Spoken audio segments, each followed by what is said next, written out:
Ilara felt like a ghost in her own life, haunting the quiet rooms of a house that had belonged to her family for generations. One rainy Tuesday, while searching for a misplaced book in the attic, her fingers brushed against a door she'd never seen before.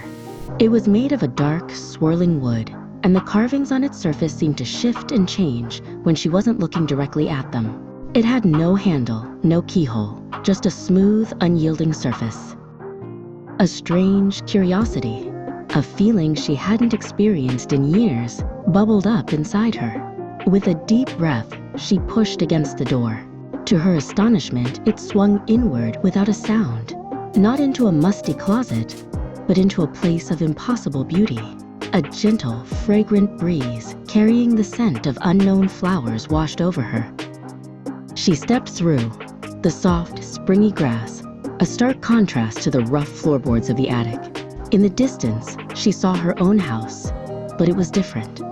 The paint was a cheerful yellow, the windows were wide and sparkling, and a riot of colorful, fantastical flowers bloomed in a garden that stretched all around it. A man with kind eyes and a sketchbook tucked under his arm was tending to the flowers. He looked up as she approached, and a warm, familiar smile spread across his face. "There you are," he said, his voice like a half-remembered song. "I was starting to worry." He introduced himself as Kale, and he spoke to her as if they were old friends, as if her presence was the most natural thing in the world. Kale led her into the town, a charming place with cobblestone streets and buildings that seemed to be woven from living wood. He pointed to a grand hall, and there, on a large poster, was her own face, her eyes closed in passion as she played a cello. "You're late for rehearsal," he teased gently. "The symphony can't start without its star." A wave of longing washed over Ilara. This was the life she had dreamed of, a life filled with music and passion, and a man who looked at her as if she were the most wonderful person in the world. But as the days turned into a week, a strange ache began to grow in her heart. She missed the familiar scent of her old house, the taste of her mother's tea, the quiet comfort of her own imperfect life.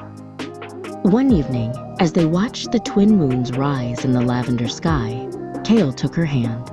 "The door is fading, Ilara," he said softly, his voice filled with a sorrow that mirrored her own.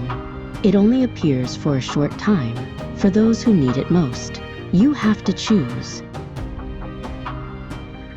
Ilara closed her eyes and thought of her life, the real one. She thought of the small, quiet joys she had overlooked, the warmth of the sun on her face as she read in the garden, the sound of her father's laughter, the comforting weight of her cat sleeping on her lap.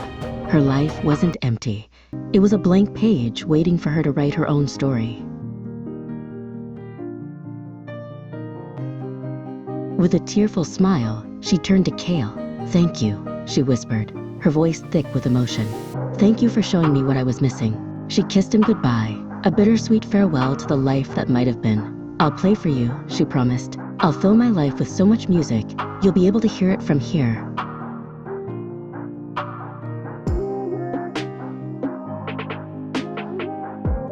She stepped back through the door, the scent of dust and rain replacing the fragrance of magical flowers. The door vanished behind her, leaving only a plain, wooden wall, but the attic didn't feel as gloomy as before. In the corner, covered in a white sheet, was her grandmother's cello. She uncovered it, the wood warm and familiar beneath her fingers, and as she drew the bow across the strings, a beautiful, hesitant melody filled the quiet house, the first note in her new life.